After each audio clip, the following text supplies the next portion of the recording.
Welcome back, everybody. RC here for Photography Tips and Tricks, your show for gear, tips, inspiration, anything you need to take that photography over to the next level. Now, guys, we're going to be talking about some command dial settings for Canon and Nikon cameras and doing a look at the Rogue Safari DSLR pop-up flash booster, right? I thought it was interesting, and I wanted to take it out and show you how you could use something like this in your photography. But before we go anywhere, I want to tell you, this show is sponsored by Kelby Training. So a lot of the stuff that we're talking about here, if you want to see it in longer form, hours upon hours and hundreds of classes online, Kelby Training is the place that you want to do it. We release a class a week, anything that has to do with photography, lighting, sports, children, family, you name it, it's over at Kelby Training. Now, also on the Kelby Training site, make sure that you join us for Cyber Monday. The Cyber Weekend starts November 29th through December 2nd, and you're gonna get a great deal off on this valuable photography training. Guys, we would not be here were it not for Kelby Training. Make sure that you take a look at them. They're over at kelbytraining.com. Now, what I wanted to do here, this kind of started as a conversation that I had outside. I was going out and I was hanging out with my local meetup group here in Tampa Bay. And we were talking about it, and somebody handed me their camera, and they just pretty much said, set it up like yours. Do what you do on this thing. And I'm like, I don't know what you're talking about.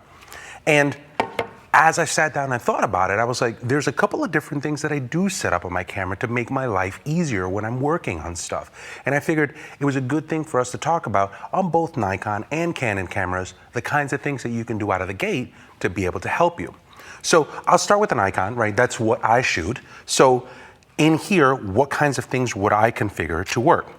Right off the bat, one of the things that I don't like that's set up out of the gate is your ability to be able to see just a picture by itself.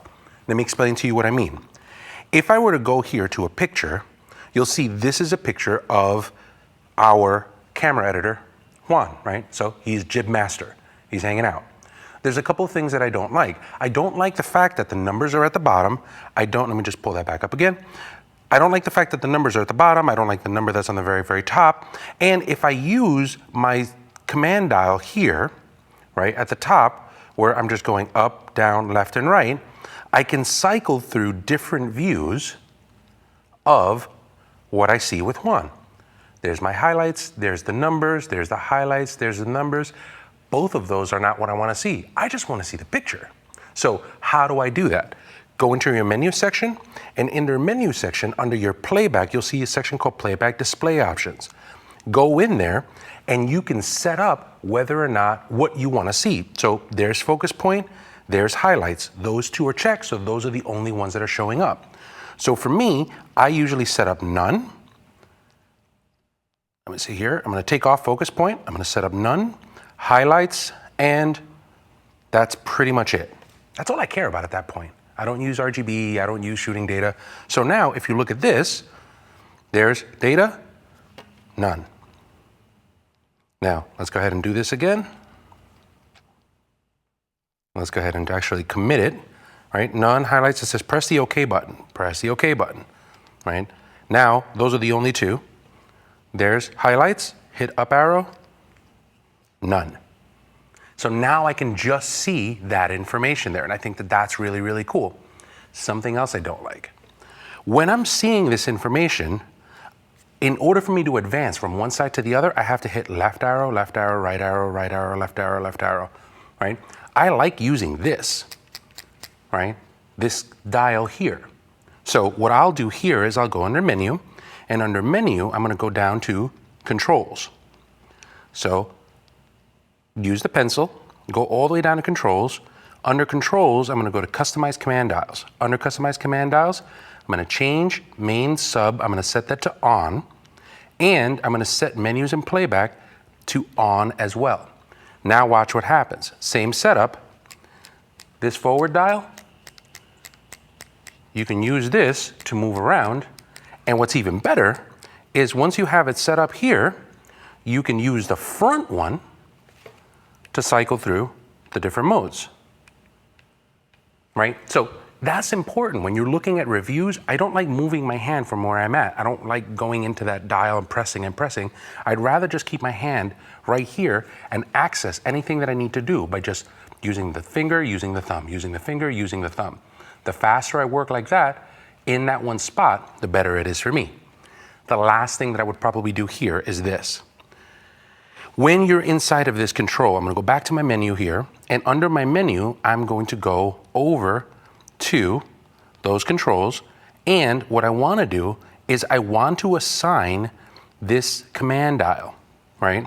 Or actually, no, here. What I wanna do is I wanna be able to take this OK button.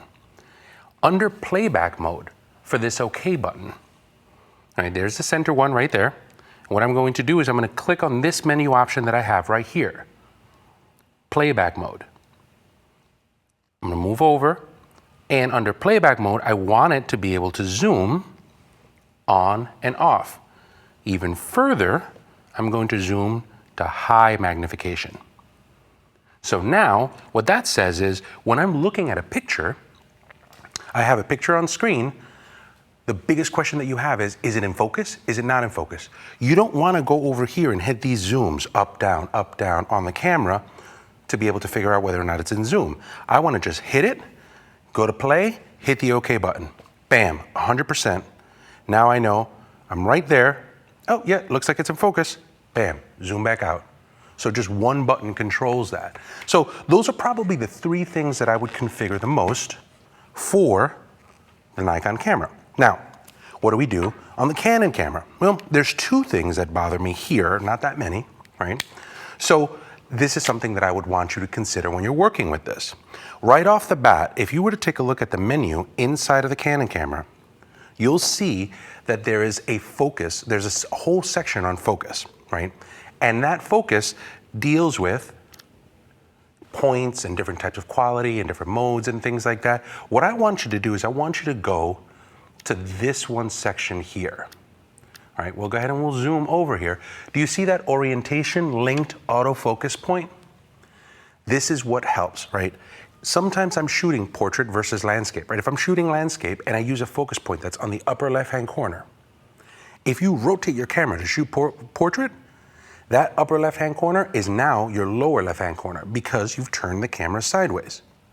Make sure that you take that option and that you turn that option on.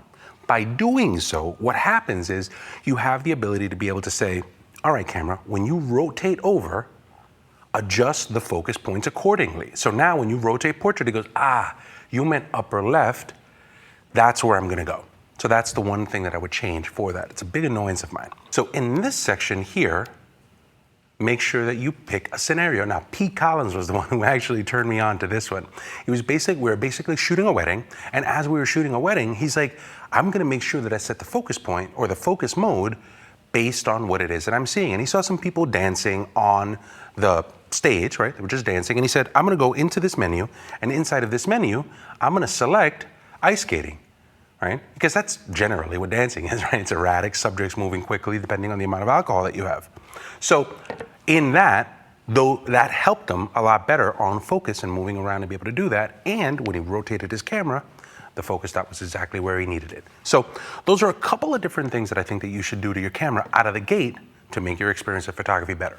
Now we're gonna take a quick break. When we come back, I wanna talk a little bit about the Rogue Safari DSLR pop-up shooter, how I used it, and how you might wanna consider it in your photography. We'll be right back.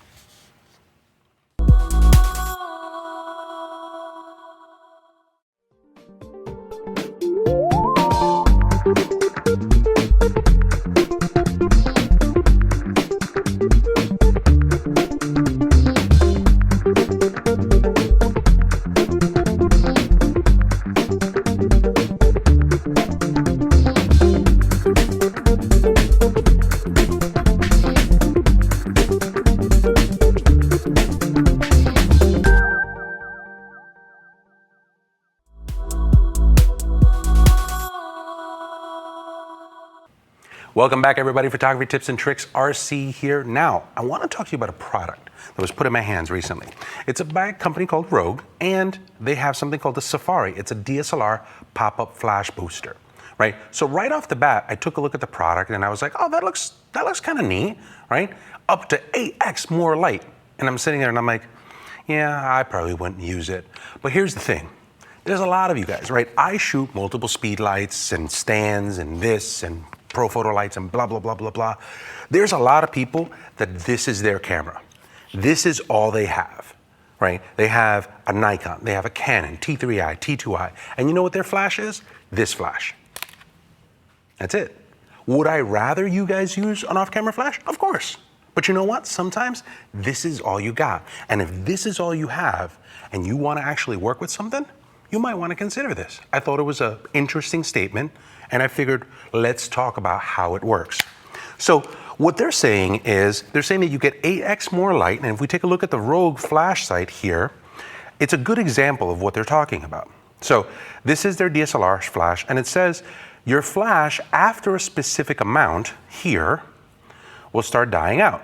If you use it at 30 feet, 50 feet, 60 feet, you could get more power out of your flash by taking this unit, attaching it to the flash, and what it does is it almost kind of sort of, in a very generic way, YouTube comments, works as a Fresnel lens. And what it does is it amplifies and it throws that light out further.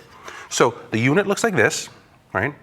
Just a little plastic thing. It's got some stuff that it does, and inside of there, what it's doing is it's going out and you put your hot flash, or you put your pop-up flash through there, and this right here goes inside of the hot shoe, right? So what we'll do is we'll take that, we'll push that into the hot shoe. Watch. Now push that right into the hot shoe, just like that. And now once that's in, I'm gonna pop the hot shoe up, right? And what you'll see is very, very hard, right? So if you'll look right there, it's in there, right? You just kind of can't see it, right? But there it is. Now, once that's set, it'll take that and it'll extend it over 100 millimeters. So there's the catch. The catch is you have to be shooting over 100 millimeters. So right now I am using a 55-200 lens, right? It's a pretty standard lens for people that are using this kind of camera in this range. That sounds like a lot of catches, right? You have to be at over 100. You have to use this flash, and the flash changes in power as you move. Why would I care? Well, here's the deal. When you're shooting portraits with people, if you're shooting portraits with people with a camera, on average, you don't want to shoot at the widest possible exposure. So this is a 55-200. I don't want to shoot portraits of people at 55 millimeters, because what happens with that is at 55, you get facial features that bow out. I dragged my friend Mia outside to test this for me, right? Mia's always getting dragged out to test stuff. So this is a picture of Mia outside in the sun, right? So the sun's behind her, you know that because you see it right here, and it's at 55 millimeters. Now, Mia's my buddy, but look what I just did to my buddy. This is wrong. At 55 millimeters, this part right here of the face just extends out, and you can't really see it, but it's kind of like just it pulls out. On average, when you're working with portrait lenses, and this is your photography lesson, try to shoot people at 85 millimeters or higher, 85, 105, 135. Once you shoot longer, those features will contract. And as they contract and they move in, people look more flattering.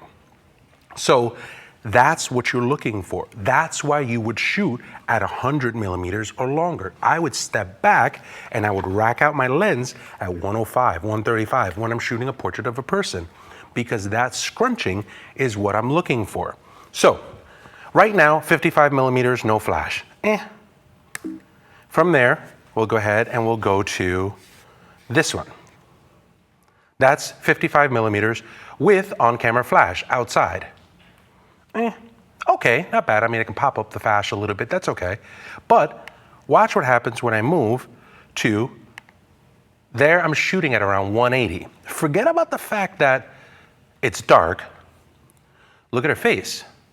You see how here and here, it gets a little bit more scrunched in compared to when you're shooting at 55. So that's the kind of stuff that you're looking for when you're shooting. So I'm shooting at 180 to get nice and tucked in. Now, once you do that though, she's dark. We get the sun that's outside. This is just outside right there in the parking lot at the office. But now I've got to try to take this flash, all right? I have to pop it up because this is all I have. So I'm going to take this flash, I'm going to pop it up. She's 180 millimeters out. And I'm like, can you get over there, flash? Can you get that light all the way over there? Too far. It won't go. That's where I thought this was ingenious, because this allowed me to be able to put this in and throw it out even further, throw it out at a further distance. So now, this is the flash that did not reach, didn't get there. However, the next shot, now you have something that you can throw a little bit longer and you can actually light the subject. So I thought it was pretty ingenious for them to take something, right? It's like, I'm gonna check the website here.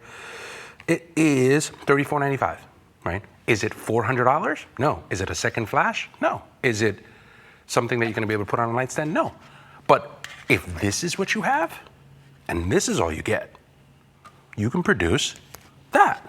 And I thought that part was pretty cool, right? For anybody who's using a pop-up and you want to be able to do that, shoot at greater than 100 millimeters. Shoot at 135, 180. That's what you're going to want to do with portraits anyway.